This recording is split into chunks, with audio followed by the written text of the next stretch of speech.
ఉపపాండవులను సంహరించిన వాడెవడో వాడి శిరస్సు తెచ్చి అక్కడ పెడతాను, ఈ పాదంతో తొక్కు ద్రౌపది అన్నాడు. అని కృష్ణ భగవానుణ్ణి సారథిగా పెట్టుకుని అశ్వత్థామని వెంబడించాడు. అర్జునుడు వచ్చేస్తుంటే అశ్వత్థామ తన ప్రాణోత్క్రమణం అయిపోతుంది, తన్ని చంపేస్తాడన్న భయంతో పరిగెడుతున్నాడు రథం పట్టుకుని. ఇలా పరిగెడుతుంటే పోతన గారు ఒక అందమైన ఉపమానం వేసేశారు. తన కుమార్తె వెంట పడినటువంటి బ్రహ్మదేవుణ్ణి నిగ్రహించడానికి వెనక తరువుకొస్తున్నటువంటి పరమశివుడి చేతి నుంచి పారిపోతున్నటువంటి చతుర్ముఖ బ్రహ్మలా పరిగెడుతున్నాడా అన్నాడు. ఎందుకని బ్రాహ్మణ కుమారుడు అశ్వత్థామ ద్రోణసుతుడు. పరిగెడుతున్నటువంటి అశ్వత్థామ దగ్గరికి పరిగెత్తి పరిగెత్తి పరిగెత్తి గుర్రాలు అలిసిపోయి ఇహ పరిగెత్తలేకపోయి రథం దిగిపోయాడు. వచ్చేస్తోంది అర్జునుడి రథం. ముందు కృష్ణుడు సారథ్యం చేస్తున్నాడు. ఈ రథమే, ఈ సారథ్యమే, ఈ కవ్వడే, ఈ సవ్యసాచే, ఈ కిరీటే, ఈ ధనంజయుడే 18 అక్షౌహిణీల సైన్యాన్ని మట్టు పెట్టాడు. కాబట్టి నన్ను చంపేస్తాడు అని ఉపసంహారము తెలియదు. వేసేయడం తెలుసు కానీ ఉపసంహారం చేయడం తెలియదు. తత్తరపాటులో లోకమంతా చచ్చిపోయినా పర్వాలేదు, నేను బతికుంటే చాలనుకున్నాడు. ఇది బ్రాహ్మణుడికి ఉండకూడని బుద్ధి. బ్రహ్మాస్త్రాన్ని ప్రయోగించాడు. అది పొగలు కక్కుతూ లోకములంతటా నిండిపోయినటువంటి ఒక గొప్ప తేజస్సు నిండిపోయి అర్జునుడి మీదకి వస్తోంది. వెనక్కి తిరిగి కృష్ణుడి వంక చూశాడు అర్జునుడు. మహానుభావ, ఎవరు సారథ్యం చేస్తే నేను కురుక్షేత్రంలో గెలిచానో, ఏ మహానుభావుడు సంసార సముద్రమునందు పడిపోయినటువంటి వారిని ఉద్ధరించడానికి వచ్చినటువంటి దివ్యమైన నౌకయో, ఎవరి అనుగ్రహం కలగడం చేత మాయా అనబడేటటువంటి అవనిక తొలగిపోతుందో, ఎవరి అనుగ్రహం కలగడం చేత పామరుడైన వాడు కూడా జ్ఞానమును పొంది తిరిగి జన్మ ఎత్తడో, అటువంటి నీ అనుగ్రహం వల్ల నేను ఇన్నింటిని సాధించగలిగాను. ఈ లోకములన్నీ నిండిపోయి సంక్షుభితం చేస్తున్నటువంటి ఈ తేజస్సు ఏమో నాకు తెలియచేయవలసింది అని అడిగాడు. అడిగితే అప్పుడు కృష్ణ భగవానుడు చెప్పాడు, ఉపసంహారము తెలియకపోయినా అశ్వత్థామ బ్రహ్మాస్త్రమును ప్రయోగించాడు. ఇప్పుడు ఆ బ్రహ్మాస్త్రాన్ని నిగ్రహించడానికి నువ్వు కూడా బ్రహ్మాస్త్రాన్నే ప్రయోగించాలి, విడిచిపెట్టన్నాడు. వెంటనే ఆచమనం చేసి అభిమంత్రించి కృష్ణ భగవానుడున్న రథానికి ప్రదక్షిణం చేసి వచ్చి బ్రహ్మాస్త్రాన్ని విడిచిపెట్టాడు. నిర్గుణముగా ఈశ్వరుని చూసినప్పుడు నీకు విరాట్ రూపము కనపడుతుంది. అంతటా ఈశ్వరుడు ఉన్నాడు. ఈశ్వరుడు లేనిది ఎక్కడుంది చెప్పండి? వివేకానందుడు అందుకే అనగలిగాడండి ఒక మాట, ఎవరు అనలేని మాట వివేకానందుడు అన్నాడు. మాతృదేవోభవ, నా కంటికి మా అమ్మ కనపడుతోంది కనుక, సర్వకాలముల యందు నా ఔన్నత్యాన్ని కోరుకుంది కనుక మా అమ్మ దేవత అన్నాను. పితృదేవోభవ, నాకు కష్టాలు వస్తే నన్ను ఆదుకున్నవాడు, నా ఉన్నతిని కోరినవాడు కనుక తండ్రిని దేవుడు అన్నాను. అతిథి దేవోభవ, ఇంటికొచ్చిన వాడు 4 మెతుకులు తిని ఆశీర్వచనం చేసి వెళ్ళిపోతున్నాడు ఉదారంగా, అతిథిని దేవుడు అన్నాను. వివేకానందుడు అన్నాడు ఒక్కడుగు ముందుకేసి, నేనంటాను దీన దీన జనోభవ, దీన దేవోభవ, దీనులైనటువంటి వారి యందు నాకు దేవుడు కనపడుతున్నాడు అన్నాడు. ఈ మాట అనడానికి విరాట్ రూప దర్శనం అవ్వాలి. ఇలా చెయ్యి చాపిన వాణ్ణి చూసి హీనుడు అనడానికి సంస్కారం అక్కర్లేదండి, అవిద్య ఉంటే చాలు, అహంకారం ఉంటే చాలు. దీనిని యందు నాకు ఈశ్వరుడు కనపడుతున్నాడని చెప్పడానికి విరాట్ రూపమునందు ఈశ్వరుడిని చూడగలగాలి. అందుకని దీన దేవోభవ అంటాను నేను అన్నాడు వివేకానందుడు. ఇది విరాట్ రూప దర్శనము. అటువంటి విరాట్ రూప దర్శనము, అటువంటి నిర్గుణ దర్శనము, అంతటా బ్రహ్మను చూడగలిగిన స్థితి ఎవడు పొందుతున్నాడో వాడు నేను మొదట చెప్పినట్టు కురిడి అయిపోతున్నాడు. వాడు దేనికి పనికొస్తాడు? పూర్ణాహుతికి పనికొస్తాడు. అంటే ఇంకా వాడు మళ్ళీ జన్మ స్వీకరించడు. అటువంటి తత్వమయ్యా ఈశ్వరుడిది.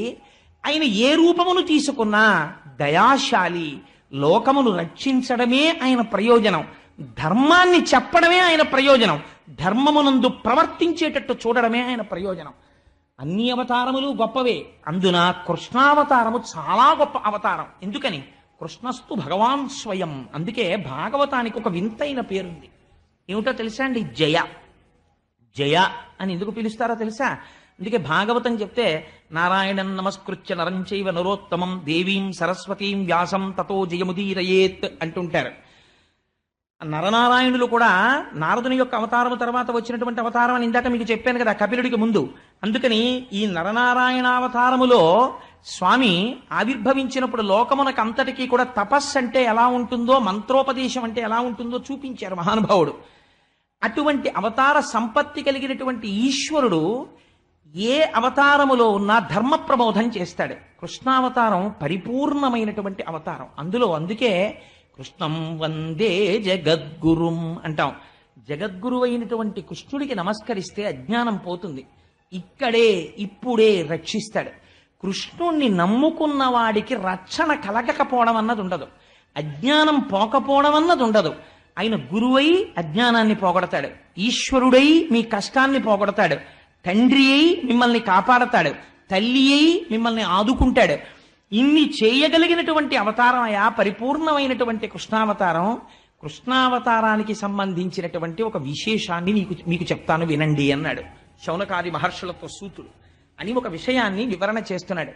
ఆయన అంటాడు, పూర్వకాలంలో కురుక్షేత్ర యుద్ధం అంతా అయిపోయిన తర్వాత ఆ కురుక్షేత్ర యుద్ధ భూమి యందు ఇంకా శిబిరములలో అందరూ పడుకుని నిద్రపోతున్నారు.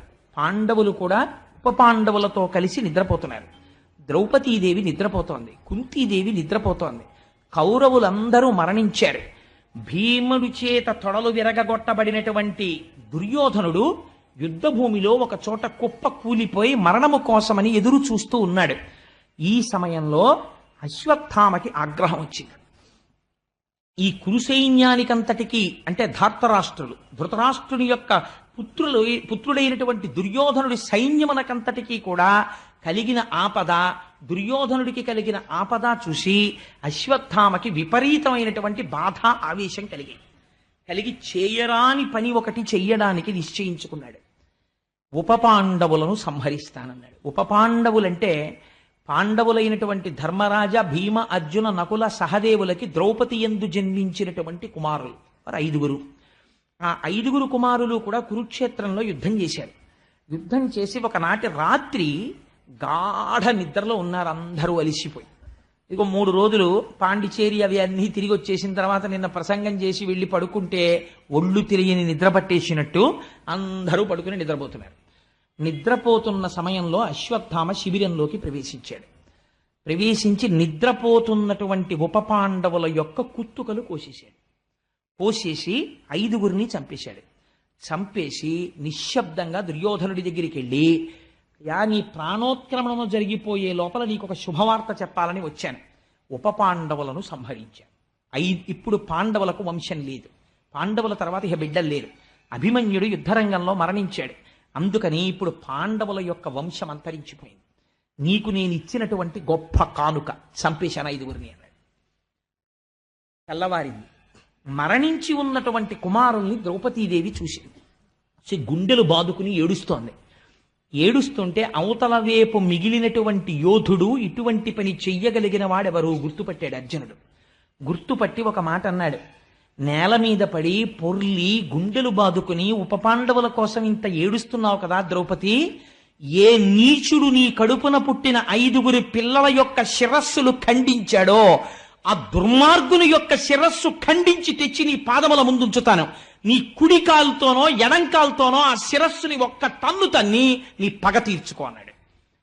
పూర్వం జరిగే ఎటువంటి సంఘటనలు, దుశ్శాసనుడి యొక్క గుండెలు చీల్చి తెచ్చినటువంటి నెత్తుటితో ఆవిడ శిరస్సుకున్నటువంటి శిరోజములను కడుక్కుని రక్తముతో కూడిన కేశములను ఆవిడ ముడేసుకుంది. కీచకుడు సంహరింపబడిన తరువాత భీమసేనుడు అందులో ఎంత దారుణంగా చంపాడో తెలుసా అండి? ఎప్పుడైనా విరాట పర్వం చెప్పినప్పుడు విందురు గాని కాళ్ళని చేతుల్ని వక్షస్థలంలోకి నొక్కేశాడు, ముద్ద చేసేశాడు. త్వంతాకారిత కుంజకుట్టి మఘన స్తంభావళీ రూపమున్ ప్రాంతాదిప్ర విభాగ భోగ నిలయ ప్రద్వారమున్ గతరస్వంతత్రాసకరంబునై దురభివేశంబైన యాలోను నిశ్చితుడై సతికేలు పట్టుకుని చొచ్చన్ భీముడచ్చుగ్రతన్నంటారు తిక్కన గారు. అసలు ఆ నర్తనశాలలోకి రాత్రి వెళ్ళడమే భయం, అలా ఉంటుంది. అటువంటి చోటుకి లోపలికి వెళ్ళరు ఎవరు.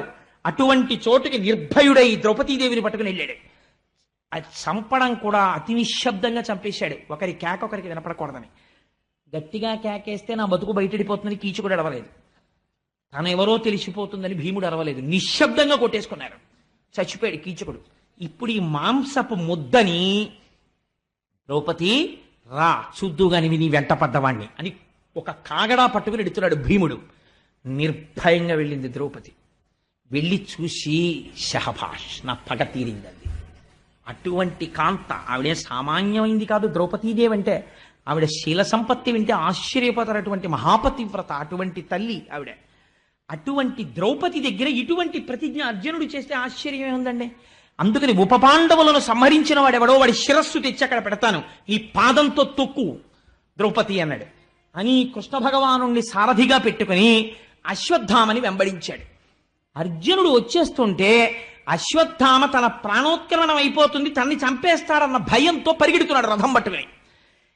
ఇలా పరిగెడుతుంటే పోతన గారు ఒక అందమైన ఉపమానం వేసేశారు. తన కుమార్తె వెంట పడినటువంటి బ్రహ్మదేవుణ్ణి నిగ్రహించడానికి వెనక తరువుకొస్తున్నటువంటి పరమశివుడి చేతి నుంచి పారిపోతున్నటువంటి చతుర్ముఖ బ్రహ్మలా పరిగెడుతున్నాడా అన్నాడు. ఎందుకని బ్రాహ్మణ కుమారుడు అశ్వత్థామ ద్రోణసుతుడు. పరిగెడుతున్నటువంటి అశ్వత్థామ దగ్గరికి పరిగెత్తి పరిగెత్తి పరిగెత్తి గుర్రాలు అలిసిపోయి ఇహ పరిగెత్తలేకపోయి రథం దిగిపోయాడు. వచ్చేస్తోంది అర్జునుడి రథం. ముందు కృష్ణుడు సారథ్యం చేస్తున్నాడు. ఈ రథమే, ఈ సారథ్యమే, ఈ కవ్వడే, ఈ సవ్యసాచే, ఈ కిరీటే, ఈ ధనంజయుడే 18 అక్షౌహిణీల సైన్యాన్ని మట్టు పెట్టాడు. కాబట్టి నన్ను చంపేస్తాడు అని ఉపసంహారము తెలియదు. వేసేయడం తెలుసు కానీ ఉపసంహారం చేయడం తెలియదు. తత్తరపాటులో లోకమంతా చచ్చిపోయినా పర్వాలేదు, నేను బతికుంటే చాలనుకున్నాడు. ఇది బ్రాహ్మణుడికి ఉండకూడని బుద్ధి. బ్రహ్మాస్త్రాన్ని ప్రయోగించాడు. అది పొగలు కక్కుతూ లోకములంతటా నిండిపోయినటువంటి ఒక గొప్ప తేజస్సు నిండిపోయి అర్జునుడి మీదకి వస్తోంది. వెనక్కి తిరిగి కృష్ణుడి వంక చూశాడు అర్జునుడు. మహానుభావ, ఎవరు సారథ్యం చేస్తే నేను కురుక్షేత్రంలో గెలిచానో, ఏ మహానుభావుడు సంసార సముద్రమునందు పడిపోయినటువంటి వారిని ఉద్ధరించడానికి వచ్చినటువంటి దివ్యమైన నౌకయో, ఎవరి అనుగ్రహం కలగడం చేత మాయా అనబడేటటువంటి అవనిక తొలగిపోతుందో, ఎవరి అనుగ్రహం కలగడం చేత పామరుడైన వాడు కూడా జ్ఞానమును పొంది తిరిగి జన్మ ఎత్తడో, అటువంటి నీ అనుగ్రహం వల్ల నేను ఇన్నింటిని సాధించగలిగాను. ఈ లోకములన్నీ నిండిపోయి సంచుభితం చేస్తున్నటువంటి ఈ తేజస్సు ఏమో నాకు తెలియ చేయవలసింది అని అడిగాడు. అడిగితే అప్పుడు కృష్ణ భగవానుడు చెప్పాడు, ఉపసంహారము తెలియకపోయినా అశ్వత్థామ బ్రహ్మాస్త్రమును ప్రయోగించాడు. ఇప్పుడు ఆ బ్రహ్మాస్త్రాన్ని నిగ్రహించడానికి నువ్వు కూడా బ్రహ్మాస్త్రాన్నే ప్రయోగించాలి, విడిచిపెట్టన్నాడు. వెంటనే ఆచమనం చేసి అభిమంత్రించి కృష్ణ భగవానుడున్న రథానికి ప్రదక్షిణం చేసి వచ్చి బ్రహ్మాస్త్రాన్ని విడిచిపెట్టాడు. ఇప్పుడు ఒక బ్రహ్మాస్త్రం కాదు, 2 బ్రహ్మాస్త్రాలు ఒకదానికొకటి ఎదురొచ్చాయి. ఇప్పుడు లోకములన్నీ తల్లడిల్లిపోయి ఉపద్రవం వచ్చేసి ప్రళయమే వచ్చేసింది అనుకుని దేవతలు ఋషులు పరుగులు తీస్తున్నారు. లోకములో ఉన్న ప్రాణులన్నీ కూడా ఉత్కంఠ పొందే అందరూ హడిలిపోతున్నారు. లోకములనన్నింటినీ రక్షించే స్వభావం ఉన్న కృష్ణ పరమాత్మ ఆ రోజు లోకము ప్రార్థించలేదు. కానీ ఆయన అన్నాడు, ధూర్తుడైన అశ్వత్థామ ప్రయోగించిన బ్రహ్మాస్త్రము మీదకి నువ్వు కూడా బ్రహ్మాస్త్రాన్ని ప్రయోగించావు. వాడికి ఉపసంహారం తెలియదు. నిష్కారణముగా లోకులు బాధపడకూడదు. 2 బ్రహ్మాస్త్రములను ఉపసంహారము చేసేయన్నాడు.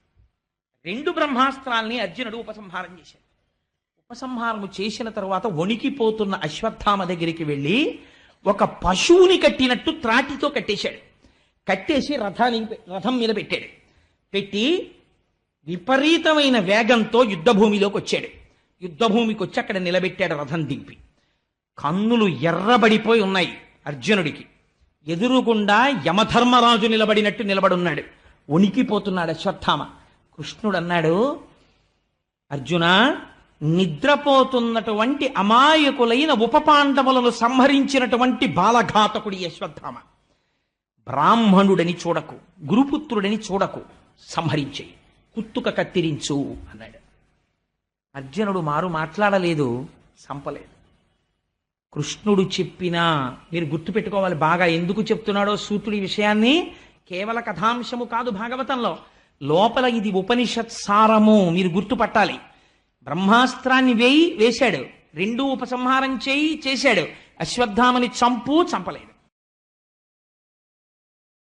ఈ తాటితో కట్టబడినటువంటి అశ్వత్థామని పశువుని ఇచ్చుకెళ్ళినట్టు ద్రౌపదీదేవి శిబిరానికి తీసుకెళ్ళాడు. అక్కడ మారేశాడు.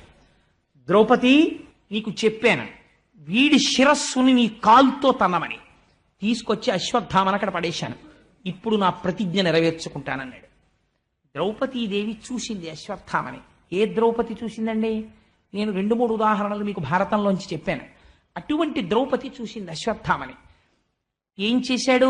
ఒక తల్లి ఏదైనా ఒప్పుకుంటుందేమో కానీ తన పసుపు కుంకాలకి కానీ తన బిడ్డలకి కానీ ఆపద తెచ్చిన వాడిని క్షమించదు. 5 బిడ్డల్ని చంపేశాడు, ఒకడు కాదు. ఆయన్ని చూసి వెంటనే నమస్కారం చేసింది. నమస్కారం చేసి ఆవిడంది, మహానుభావ అశ్వత్థామ, మా మగవారలందరూ నా భర్తలైనటువంటి ధర్మరాజు, భీముడు, అర్జునుడు, నకులుడు, సహదేవుడు ఉన్నారే, 5గురికి నీ తండ్రి గురువు. అనేకమైనటువంటి అస్త్రములను ప్రయోగించడం, ఉపసంహారం చెయ్యడం నీ తండ్రి ద్రోణాచార్యుడు మా భర్తలకి నేర్పాడు. ఆ కారణం చేత వాళ్ళు కురుక్షేత్రంలో గెలవగలిగారు. ఆత్మావై పుత్రనామాసి. తండ్రి తన కొడుకు రూపంలో భూమి మీద తిరుగుతుంటాడు. నువ్వు మా గురుపుత్రుడవు, అందుచేత నీకు నీ యందు నాకు నా భర్తల యొక్క గురువు దర్శనమవుతున్నాడు. ఇటువంటి నీకు నీ పాదముల వంక శిరస్సు పెట్టి చూసి నమస్కరిస్తున్నాను. అందుకని నేను ఒక్క మాట అనను. ఎంత ధర్మం పాటిస్తోందో ద్రౌపదీదేవి, మీరు ఆలోచించండి. ఇది ద్రౌపది అంటే అని ఆవిడంది. ఉద్రేకంబునరారు శస్త్రధరులై యుద్ధావనింలేరు, కించి ద్రోహంబును నీకు చేయరు, బలోచ్చేకంబునన్ చీకటిన్ నిద్రాకారుల చిన్నిపాపలరణ ప్రౌఢ క్రియాహీనులన్ నిద్రాసక్తుల సంహరింపనకట నీ చేతులెట్లాడెనో అంది. ఆవిడ కోపం లేదు, ఎంత మాట అందో చూడండి. ఉద్రేకంబునరారు శస్త్రధరులై, కోపంతో మిగిలిన అశ్వత్థామని చంపేస్తాను నేను, నా పిల్లలు అస్త్రాలు పట్టుకుని శస్త్రాలు పట్టుకుని యుద్ధభూమికి రాలేదు. యుద్ధావనింలేరు, పోనీ అమ్మా పట్టుకురాకపోతే యుద్ధభూమిలో కనబడ్డారు, చంపేశానందామా? యుద్ధావనింలేరు. కించి ద్రోహంబును నీకు చేయరు. ఇతపూర్వం ద్రోహం చేశారమ్మా, చంపేశానంటావా? నీకు ద్రోహం చెయ్యలేదు. బలోచ్చేకంబుతో చీకటిన్ నిద్రాసక్తుల చిన్నిపాపల రణ ప్రౌఢ క్రియాహీనుల, అపారమైనటువంటి నిద్రలో సుషుప్తిలో ఉన్నటువంటి నా కుమారులు యుద్ధము చెయ్యడమునందు ఆసక్తి లేనివారై గాఢ నిద్రలో ఉన్నటువంటి వారు. ఇటువంటి వారిని ఎవ్వరినీ చంపకూడదు. నీకు ధర్మం తెలుసు, బ్రాహ్మణ పుట్టుక పుట్టావు, ద్రోణాచార్యుడికి కొడుకువయ్యావు. నిద్రాసక్తులై చిన్ని పాపల సంహరింపనకట నీ చేతులు ఎట్లా ఆడెనో, నీకు ధర్మం జ్ఞాపకం రాలేదా అని అడిగింది. నాకు ధర్మం జ్ఞాపకం వచ్చిందే. 5గురు కొడుకుల్ని చంపినవాడు ఎదురుకుండా నిలబడితే ఒక మాట అనకూడదు. గురుపుత్రుడు, పుత్ర రూపంలో ఉన్న గురువు కాబట్టి నేను అనకూడదని నమస్కరిస్తున్నాను ఇంత బాధలో. రాత్రి చంపేటప్పుడు నీకు ఈ విషయాలు జ్ఞాపకం రాలేదా అని పరోక్షంగా అడిగింది. జ్ఞాపకం రాలేదా అని అడిగితే ఒక బ్రాహ్మణుడికి తెలిసి ఉండవలసిన ధర్మము తెలియదా అని అడిగినట్టు అవుతుందని, నీ చేతులు ఇట్లా ఆడేనో, నీకు చేతులు ఎలా వచ్చాయా చంపడానికి అని అర్జునుడి వంక చూసింది. అక్కట పుత్రశోక జనితాకుల భార విషణ్ణ చిత్తనై పొక్కుచునున్న భంగి నిన్ను బోర్ర కిరీటి నిబద్ధు చేసి నేడిక్కడ కిచ్చి తెచ్చుట సహింపనిదై భవదీయమాత నేడెక్కడ ఎట్టి శోకమున ఏ క్రియ ఏడ్చుచు మొక్కుచున్నదో. అర్జున, నేను ఎందుకు బాధపడుతున్నానో తెలుసా? 5గురు పిల్లలు సంహరింపబడిన తరువాత చచ్చిపోయారని నేను ఏడ్చాను ఇప్పటిదాకా. కానీ సాక్షాత్తు యమధర్మరాజులా పగపట్టి 2 చేతులతో అస్త్రాలు ప్రయోగించగలిగినటువంటి నైపుణ్యం ఉన్నవాడివై గాంధీవం పట్టుకుని రథమెక్కి పగపట్టి అశ్వత్థామ దగ్గరికి వెళ్ళి పశువుని కట్టినట్టు కట్టి రథంలో పెట్టి ఇక్కడికి తీసుకొచ్చి నిలబెట్టావని ఈ పాటికి కృపికి వార్త అంది ఉంటుంది. కృపి అంటే ద్రోణుడి భార్య. అశ్వత్థామ తల్లికి ఈ వార్త తెలిసి ఉంటుంది. కొడుకు చచ్చిపోయాడని ఏడవడం ఒకెత్తు, చచ్చిపోతున్నాడింకా రక్షించుకోలేనని ఏడవడం ఒకెత్తు. మీకు ఇన్ని అస్త్రాలు నేర్పిన ద్రోణుడి భార్య మీ గురుపత్ని అలా ఏడిచేటట్టు ప్రవర్తించచ్చా? అక్కట పుత్రశోక జనితాకుల భార విషణ్ణ చిత్తనై పొక్కుచునున్న భంగి నిన్ను బోర కిరీటి నిబద్ధు చేసి నేడిక్కడ కీర్చి తెచ్చుట సహింపనిదై భవదీయమాత నేడెక్కడ ఎట్టి శోకమున ఏ క్రియ ఏడ్చుచు మొక్కుచున్నదో. అశ్వత్థామ, మీ అమ్మాయి అంత ఏడుస్తోందానయ్యా మహానుభావురాలా కృపి, తలుచుకుంటే నా మనస్సు వికలమైపోతోంది అని అర్జునుణ్ణి పిలిచి, బ్రాహ్మణుడు గురుపుత్రుడు సంహరించకూడదు, ఆయన్ని విడిచిపెట్టేయండి, వెంటనే ఆయనకి కట్టినటువంటి బంధనములను విముక్తి చెయ్యండి అంది. అంటే ఈ మాట భీముడు విన్నాడు. విని ఎక్కడ లేని కోపం వచ్చేసింది. ఏమిటి ద్రౌపది మాట్లాడుతున్నది, ఏమైనా అర్థం ఉందా అసలు? ఎక్కడో నిద్రపోతున్న పిల్లల్ని పట్టుకుని చంపేశాడా ఈ దుర్మార్గుడు? ఇటువంటి వాణ్ణి అక్కట నిద్రించుచున్న పుత్రులని చూడకుండా సంహరించినటువంటి ఈ ద్రోణపుత్రుడైనటువంటి అశ్వత్థామని బాలఘాతకున్ విడువమటంచు చెప్పిడిది వెర్రిది ద్రౌపది, వీడు విప్రుడనే విడువగనేల చంపుడిటు వీనిని మీరలు చంపరేని నా పిడికిటి పోటులం వీని శిరము భిన్నము చేసేద చూడుడిందరు. భీముడు ఇప్పుడు మాట్లాడిన అలాగే ఉంటుంది. ఎక్కన గారు విరాట పర్వంలో అంటారు, ఆయన వెళ్ళిన పోస్ట్ ఏమిటంటే వంటలవాడిగా వెడుతూ ఆయన అంటాడు ధర్మరాజుతోటి, పరియ పాపంగ దునియగా విరువవలయు ఎడద కాళ్ళుల చేతుల అణచిపెట్టి అణగి ముక్కలు చేసి పొయ్యిడుదు గాని కత్తి గొడ్డలి అడగని కట్టియలకు అన్నాడు. తిక్కన గారి పద్యాలు. అన్నయ్య, నేను వంట ఎలా చేస్తానో తెలుసా? పెద్ద పెద్ద మొద్దులు పట్టుకొచ్చి నా భుజాబలంతో చీల్చేసి నా గుండెల మీద పెట్టి విరిచేసి నా తొడల మీద పెట్టి నొక్కేసి పొయ్యిలో బారేసి వంట చేస్తాను తప్ప కత్తి గొడ్డలి బుచ్చుకోనన్నయ్య కట్టెలు కొట్టడానికి అన్నాడు. దిక్కుమాలిన కట్టెలు కొట్టడానికి అంత పౌరుషం ఎందుకండి? ఆయన పౌరుషం అటువంటిది. అందుకని ఆయన అన్నాడు భీమసేనుడు, బాలఘాతకున్ విడువమటంచు చెప్పెడిది వెర్రిది ద్రౌపది వీడు విప్రుడే విడువగనేల చంపుడిటు వీనిని మీరలు చంపరేని నా పిడికిటి పోటులన్ వీని శినము భిన్నము చేసేద చూడుడిందరు. వీడు పిల్లల్ని చంపేసినవాడు, నిద్రపోతున్న పిల్లల్ని చంపేసిన వాడు గురుపుత్రుడు వదిలేయమంటుంది ఆవిడ ద్రౌపది. వెర్రిది, దానికి తెలియదు పాపం. చంపేవతల మారాయణ వీణ్ణి. మీ అందరికీ అనుమానమా? గురుపుత్రుడు చంపకూడదు అనుకుంటున్నారా? అలా అనుకుంటే చెప్పేయండి, భయం లేదు. నా పిడికిటి పోటులన్ అంటే వెక్కిరిస్తున్నాడు అర్జునుడిని. ఎందుకయా నీ గాంధీవంది కుమాలింది కాల్సనా? నాకు గాంధీవాలు బాణాలు అక్కర్లేదయా. ఎలా చంపేస్తానో తెలుసా? నా పిడికిటి పోటులన్ 4 గుద్దులు గుద్దేస్తానా తలకాయ మీద. తలకాయలు కదా కోసేశాడు, తలకాయ ముక్కలైపోతుంది. చూతురు కానీ చూడండి, మీరు చంపుతారా నేను చంపేనా అన్నాడు. అంటే ఇప్పుడు మాట్లాడడం ధర్మరాజుకు కూడా కష్టమే, భీముడికి ఆగ్రహం వచ్చేస్తే. కృష్ణుడు అన్నాడు, అర్జున, నేను నీతో ఒక మాట చెప్తాను, చాలా జాగ్రత్తగా విను. నేను చెప్తున్నటువంటి మాటని. అవ్యుడు కాడు శిశుహంత దురాత్మకుడు అతతాయి. కృష్ణుడు మాట్లాడితే ఎలా ఉంటుందో భాగవతంలో మీరు చూడాలి. ఆ అంధీకరించినటువంటి పోతనగారి పాదపద్మములకు శిరస్సు ఉంచి నమస్కరించాలి మహానుభావుడు. అవ్యుడు కాడు శిశుహంత దురాత్మకుడు అతతాయి, బ్రహ్మబంధుడది తప్పదు నిక్కము, బ్రాహ్మణోన హంతవ్యమటంచు వేదము పలికెడు, కాన ధర్మబుద్ధి కర్తవ్యము వీనికాచుట యథాస్థితి చూడుము పండవోత్తమ అన్నాడు. అర్జున, నేను నీకో మాట చెప్తాను. నువ్వు ప్రతిజ్ఞ చేశావు. ఏమని ప్రతిజ్ఞ చేశావు? ఎవడు ఉపపాండవుల్ని సంహరించాడో వాడి తల కత్తిరించేస్తానని ప్రతిజ్ఞ చేశావు. నేనంటున్నాను, అవ్యుడు కాడు శిశుహంత దురాత్మకుడు అతతాయి, వీణ్ణి క్షమించవలసినటువంటి పని లేదు. ఒక పెద్ద బిరుదిచ్చాడు కృష్ణ పరమాత్మ, అతతాయి. అతతాయి అంటే ఇల్లు కాల్చేసేవాడు, విషం పెట్టేవాడు, హత్యలు చేసేవాడు, ఇలాంటివన్నీ అతతాయి అని పిలుస్తారు. బుద్ధినందు కలిగేటటువంటి ఆ ఉద్రేకాన్ని అణుచుకోకుండా ధర్మాధర్మ విచక్ష లేకుండా ప్రవర్తించేవాడు, అటువంటి ఆతతాయి హంతవ్యుడు. కాబట్టి చంపేవతల పారేయచ్చు. కానీ బ్రహ్మబంధుడది తప్పదు నిక్కము. ఆయన బ్రాహ్మణుడు, అది నిజం. ద్రోణాచార్యుడి యొక్క కొడుకు. బ్రాహ్మణోన హంతవ్యమటంచు వేద విదితంబగు. వేదం ఏం చెప్తోంది? బ్రాహ్మణుణ్ణి చంపకూడదని చెప్తోంది. వేదం ఎవరు చెప్పారండి? వేదం ఎవరు రాయలేదు. ఎవరు చెప్పారు? ఈశ్వరుడి యొక్క పలుకే వేదం. అందుకే శృతి. దాన్ని ఎవరు రచించలేదు. వేదం అపౌరుషేయము. కాబట్టి ఎవరు చెప్పారు? కృష్ణుడే చెప్పాడు, ఈశ్వరుడు కాబట్టి. కాబట్టి నేనేం చెప్పాను? బ్రాహ్మణుణ్ణి చంపద్దని చెప్పాను. నేను ఇప్పుడు ఏం చెప్తున్నాను? వీడిని చంపేయమని చెప్తున్నాను. ఎందుకు చెప్తున్నాను? ఆతతాయి, చంపేయమన్నాను. బ్రాహ్మణోన హంతవ్యమటంచు వేద విదితంబగు. నేనే వేదంలో చెప్పాను. ఏమని చెప్పాను? ఎన్ని తప్పులు చేసినా బ్రాహ్మణుణ్ణి చంపకూడదని చెప్పాను. కాబట్టి అర్జున, నువ్వేం చేస్తావో తెలుసా? ధర్మబుద్ధి కర్తవ్యము వీని కాచుట. ఆతతాయి కాబట్టి చంపేయాలి, బ్రాహ్మణుడు కాబట్టి క్షమించాలి, చంపకూడదు. అది నేనే చెప్పాను, ఇది నేనే చెప్తున్నాను. ఈ రెండు నేనే చెప్పాను. కర్తవ్యము వినికాచుట యథాస్థితి చూడుము పాండవోత్తమ. ఇప్పుడు ఏం చేయాలో అది నువ్వు చెయ్యి అర్జున అన్నాడు. ఏమిటండి మాట? ఈ పద్యం ఏమైనా అర్థం ఉందా అసలు? ఈ వెంటనే అర్జునుడు ఏమన్నారు? ఏమండే మాస్టర్, మీరు ఏదైనా మాట్లాడితే ఏదో ఓటు మాట్లాడండి. చంపే అనైనా చెప్పండి, చంపద్దు అనైనా చెప్పండి, మాకు మీరంటే గౌరవం. చంపద్దు అంటారా? వదిలేస్తాను అశ్వత్థామని. చంపే అంటారా? చంపేస్తారు. బ్రాహ్మణోన హంతవ్యము చంపద్దని నేనే చెప్పాను. ఆతతాయి చంపేమని నేనే చెప్తున్నాను. ఏది చెయ్యాలో అది చెయ్యటేమిటి?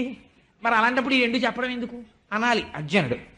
ఈ మాటలు కృష్ణ పరమాత్మ చెప్పిన తర్వాత అర్జునుడు ఏం చేశాడోట తెలుసా అండి? ఏమి రచనండి పోతన గారిది.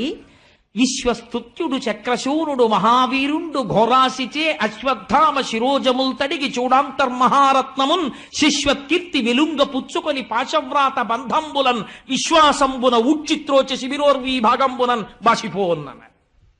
విశ్వస్తుత్యుడు లోకమంతటి చేత స్తుత్యుడు ప్రశంసింపబడినవాడు. విశ్వం శ్రీ మహావిష్ణువు యొక్క పేరు. నారాయణుడు సంతోషించేటట్టు ప్రవర్తించగలిగిన ప్రవర్తన ఉన్నవాడంటే ధర్మములో ప్రవర్తిస్తున్నాడు. ఇవాళ అర్జునుడు ఎలా ప్రవర్తిస్తున్నాడు? బ్రాహ్మణ కుమారుడు చంపకూడదు, ఆతతాయి చంపేయాలి. ఇప్పుడు చంపకూడదు చంపాలి రెండు వచ్చాయి కాబట్టి చంపినంత పని చేసి చంపకుండా వదిలేయాలి, అది దాని అర్థం. కాబట్టి ఏం చెయ్యాలి? పూర్తి ముండనం చేసేయాలి. బ్రాహ్మణుడయ్యుండి పిలక లేకుండా ముండనం ఎలా చేసేస్తారు? బ్రాహ్మణుడిని గుర్తేమిటి? శిఖ ఉండాలి. చిన్న జుత్తైనా ముండనం చేయించుకునేటప్పుడు పిలక ఉంచుకుని ముండనం చేయించుకోవాలి. ఆ తర్వాత కొంచెం పెరిగిన తర్వాత కలిసిపోతే వాడి దోషం కాదనుకోండి. అందుచేత చిన్న పిలకుంచుకుని ఉండనం చేయించుకోవాలి, అంతేగాని పూర్ణ ముండనం చేయించుకోకూడదు. అందుకని పూర్ణ ముండనం చేసేయాలి. చేసేస్తే వాడు చచ్చిపోయినట్లు లెక్క. అందుకని చెప్పి ఇప్పుడు ఏమైంది? విశ్వస్తుత్యుడు శక్రశూరుడు మహావీరుండు ఘోరాసిచే ఒక కత్తి ఒకటి తీశాడు. తీసి తనంత తాను తన తేజస్సు పోగొట్టేసుకున్నాడు అశ్వత్థామ. ఎప్పుడు పోగొట్టేసుకున్నాడు? ఉపపాండవుల్ని ఎప్పుడైతే ధర్మం తప్పి చంపాడో అప్పుడే కాంతిహీనుడైపోయాడు. ఇప్పుడు కొంత కాంతి ఇంకా మిగిలింది. ఎందుకు మిగిలింది? పుట్టుక చేత అశ్వత్థామకి శిరస్సు మీద ఒక మణి ఉంది. ఆ మణి కాంతి శరీరం అంతా కొడుతోంది. ఇప్పుడు చంపినంత పని చేసి చంపకుండా వదలాలి. అలా వదలడంలో ధర్మం ఉంది. ఇప్పుడు ఈ ధర్మాన్ని పాటిస్తున్నాడు. అందుకని విశ్వస్తుత్యుడు. ఎంత గొప్ప మాట చూడండి. పొగిడేడా కృష్ణుడు? పొగడక్కర్లేదు, లోపల పొగుడుకుంటున్నాడు. నా దగ్గర ఏమి ధర్మాన్ని నేర్చుకున్నాడు రా నా శిష్యుడు. కృష్ణం వందే జగద్గురుం అంటే భగవద్గీత చెప్పాక ఏమర్థమైనట్టు అర్జునుడికి? విశ్వస్తుత్యుడు శక్రశూరుడు మహావీరుండు తలుచుకుంటే చంపగలిగిన వాడు శత్రువుని. చంపలేదు. ఘోరాసిచే ఒక కత్తిని పైకి తీశాడు. ఇది ఘోరాసి, సామాన్యమైంది కాదు. ఎంతమంది నెత్తురు తాగిందో ఆ కత్తి. అటువంటి కత్తిని ఇవాళ దేనికి వాడుతున్నాడు? రక్తం కళ్ళ చూడవలసిన వాడిని రక్తం చూడకుండా అతి హేయమైనటువంటి క్షురక వృత్తికి వాడుతున్నాడు. దేనికోసం? ధర్మం కోసం. ఘోరాసిచే అశ్వత్థామ శిరోజముల్ తరిగి, అశ్వత్థామకున్న జుత్తంతా తీసవతల పారేశాడు. చూడాంతర్మహారత్నమున్ శశ్వత్కీర్తి వెలుంగ పుచ్చుకొని ఆ తలలో ఉన్నటువంటి మణిని ఊడబెరికి తను గుచ్చేసుకున్నాడు. బంధంబులం విశ్వాసంబున ఊడ్చి త్రోచే. ద్రౌపదీదేవి చెప్పింది కదా, నువ్వు ఎప్పుడైతే అశ్వత్థామని బంధించి తీసుకొచ్చావో నినుబోర కిరీటి నిబద్ధు చేసి నేడిక్కడకిచ్చి తెచ్చుట సహింపని దైభవదీయ మాత నేడెక్కడ ఎట్టి శోకమున యక్రియ ఎచ్చుచు మొక్కుచున్నదో. బంధనాలు విడిపించమంది. అందుకని ఆ బంధనాల్ని విప్పేశాడు. విప్పేసి ఊడ్చి త్రోచి శిబిరోర్వీ భాగంబునన్ బాసిపోన్ ఒక్క తోపుతో శోతలు మారేశాడు. శిబిరం బయటికి వెళ్ళి పడిపోయాడు అశ్వత్థామ. హీనుడై కాంతిపోయిన వాడై తల వంచుకుని సిగ్గుతో నడుస్తూ వెళ్ళిపోయాడు. ఈ వృత్తాంతం చెప్పి సూతుడు అన్నాడు, విన్నారా శౌనకాది మహర్షులారా, ఇది కృష్ణలీలంటే. ఇదయా కృష్ణుడంటే. మామూలుగా మీరు ఇది చదివారనుకోండి ఏమర్థం అవుతుంది? ఏమిట్రా ఆయన ఏమిటి, ఆ మాట ఏమిట్రా బాబా, పద్యం ఏమిటి, అసలు ఆయన చెప్పడం ఏమిటి, నీ చేయడం ఏమిటి అనిపిస్తుంది. ఏ కృష్ణ పరమాత్మ దగ్గర కూర్చున్నాడో అర్జునుడు, ఆయన అనుగ్రహము కలగడం